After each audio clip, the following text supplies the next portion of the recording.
Hello students, welcome to our channel. நாம இன்னைக்கு இந்த பதிவில் 7th standard English model question paper of yearly question paper தான் நம்ம பார்க்க போகிறோம். இந்த ஸ்க்ரீனில் தெரியக்கூடிய கொஷினே உங்களுக்கு ஆஃப் இயர்லி எக்ஸாமுக்கு வருமானு கேட்டிங்கன்னா 100% கிடையாது, 200% வருவதற்கு சான்சஸ் இருக்குது பசங்களா. அதனால் நீங்கள் ஸ்க்ரீனில் தெரியக்கூடிய ஒவ்வொரு கொஷினுமே படிச்சுக்கோங்க. வீடியோ ஸ்கிப் பண்ணாமல் பாருங்கள். இந்த கொஷின்ஸ் எப்படி அப்ரோச் பண்ணணுன்றதை நான் உங்களுக்கு சொல்கிறேன். நீங்கள் இப்போ தான் நம்மளுடைய சேனலுக்கு புதுசாக வந்திருக்கீங்க அப்படின்னா மறக்காமல் நம்மளுடைய ஸ்கூல் நியூஸ் தமிழ் சேனலை சப்ஸ்கிரைப் பண்ணி சப்போர்ட் பண்ணுங்கள். பக்கத்தில் இருக்கக்கூடிய பெல் பட்டனையும் கிளிக் பண்ணி ஆல் அப்படின்ற ஆப்ஷனையும் செட் பண்ணி வச்சுக்கோங்க.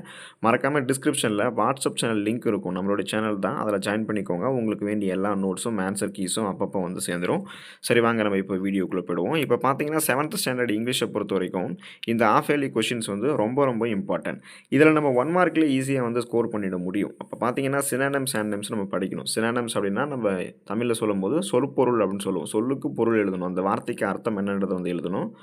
தென் அதுக்கப்புறம் பார்த்தீங்கன்னா இந்த ஸ்க்ரீனில் தெரியக்கூடிய அந்த சினானிம்ஸ் 3மே நீங்கள் வந்து படித்து வச்சுக்கோங்க. இது ரிலேட்டடாக உங்ககிட்ட ஏதாவது சினானிம்ஸ் இருந்தாலுமே அதையுமே நீங்கள் வந்து படித்து வச்சுக்கோங்க. அந்த வகையில் பார்த்தீங்கன்னா ஸ்க்ரீனில் தெரியக்கூடிய ஒவ்வொரு சினானிம்ஸுமே வந்து இம்பார்ட்டன்ட் தான். ஸோ சினானிம்ஸ் நீங்கள் படித்ததுக்கப்புறம் ஆண்டனிம்ஸ் வந்து போகணும். ஆண்டனிம்ஸ் வந்து பார்த்தீங்கன்னா உங்களுக்கு எதிர்ச்சொல் தருக அப்படின்ற மாதிரி அர்த்தமாகும். பிளர்ரட் அப்படின்னா அதுக்கு ஆன்சர் என்ன, இன்க்ரீடபிள் அப்படின்றதுக்கு வந்து ஆன்சர் என்ன, மோக்கிங் அப்படின்றதுக்கான ஆண்டனிம்ஸ் என்ன அப்படின்றத நீங்கள் வந்து படிச்சுக்கோங்க. ஸோ இதெல்லாமே வந்து ஸ்கூல் புக் பேக்கில் இருக்கக்கூடியது தான். இது எல்லாமே கிராமர் பார்ட்டுக்கு அப்புறம் இருக்கும். சினானிம்ஸ் ஆண்டனிம்ஸ் வந்து நல்லா படிச்சுக்கோங்க.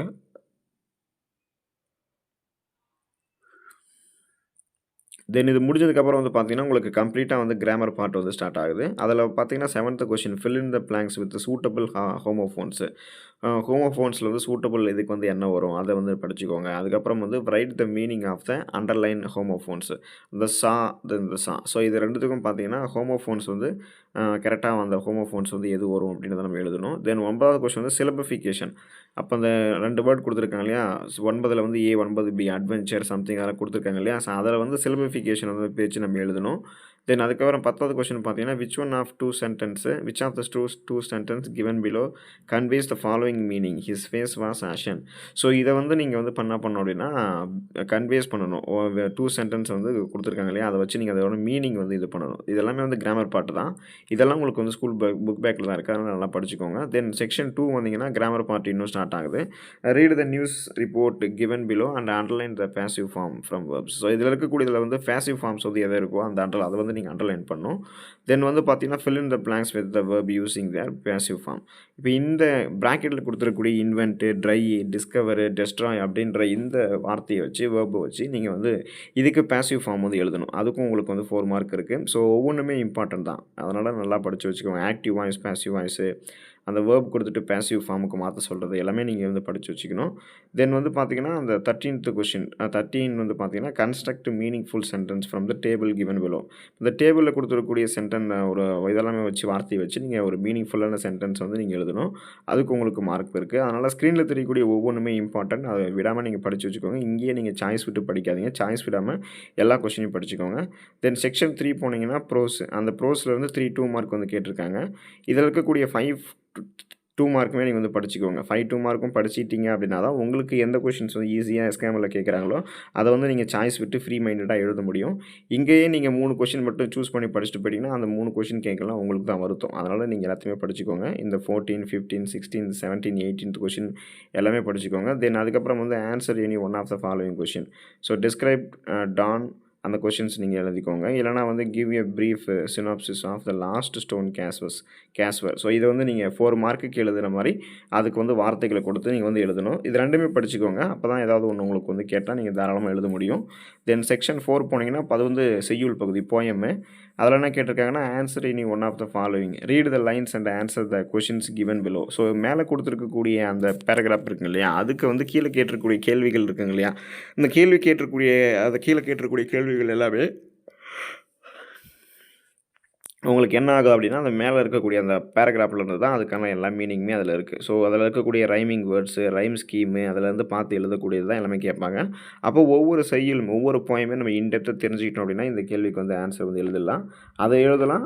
இல்லைனா நீங்கள் வந்து write a summary of the poem the age of chivalry. அதை வந்து நீங்கள் அந்த சம்மரி ஆஃப் போயம் இருக்குங்க இல்லையா, அந்த ஏஜ் ஆஃப் சிவல்ரி அந்த மனப்பாட பாட்டு அது மாதிரி அதுக்கு முன்னாடி வந்து சம்மரி எழுதலாம் அந்த போயமுக்கு. தென் அதுக்கப்புறம் பார்த்தீங்கன்னா, குவைட் ஃப்ரம் மெமரி அதாவது வந்து பார்த்தீங்கன்னா, மனப்பாட பகுதி எழுதணும். Quad from memory poems. அதில வந்து பார்த்தீங்கன்னா, ஃப்ரம் வந்து அவர் லேஸ் அந்த இதில ஆரம்பிச்சு, டூ வந்து வி சா அப்படின்ற அந்த வி சோ இருக்குங்க இல்லையா? அது வந்து 5 மார்க்குக்கு நீங்க அந்த மெமரி போயம் வந்து எழுத போறீங்க. அது மேல இருக்கக்கூடிய இதுக்கு இது எழுதலாம். சப்ளிமெண்ட்ரி எழுதலாம். இல்லன்னா இது எழுதலாம். அது மேல சாரி அது வந்து ரைட் போயம் வந்து நீங்க எழுதணும். தென் மேல இருக்கிறது மட்டும் எய்தர் ஆர் சாய்ஸ்ல கேட்டிருக்காங்க.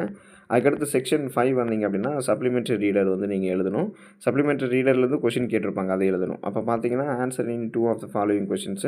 Right the apt word from the given braces. கீழ வந்து பிரேசஸ் இருக்குங்க இல்லையா? அந்த இதுக்கு வந்து நீங்க பார்த்தீங்கன்னா, கரெக்ட்டான ஆன்சர் எழுதணும். Then fill in the blanks choosing the word phrases given in the box.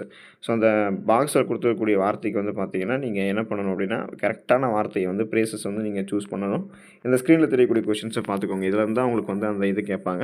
இது ரிலேட்டடா உங்ககிட்ட எதா இருந்தாலும் படிச்சுக்கோங்க. ஆனா ஸ்க்ரீன்ல தெரியக்கூடியது ரொம்ப ரொம்ப இம்பார்ட்டன்ட். இத மட்டும் நீங்க படிக்காம போயிடவே கூடாது எக்ஸாமுக்கு. அதுக்கப்புறம் what challenges does Alive face and how does she overcome them அதை எழுதலாம்.